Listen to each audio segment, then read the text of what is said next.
알았어 이제.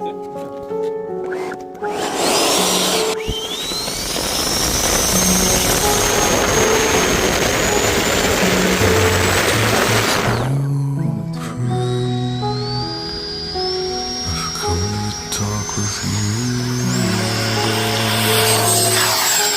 because a vision softly creeping left its seeds while I was sleeping, and the vision that was planted in my brain still